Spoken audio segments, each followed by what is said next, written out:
Patuloy na binabantayan ng Pag-asa ang isang shallow low pressure area sa bahagi po ng Mindanao. As of 2 o'clock in the morning, itong low pressure area na ito namataan 160 kilometers east-southeast of Surigao City. Ayon po sa Pag-asa mga kapuso, maliit naman ang posibilidad na maging bagyo ito.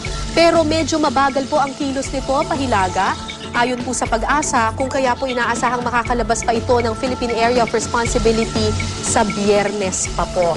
Makakaapekto ito sa ilang bahagi ng ating bansa, partikular po sa Bicol Region.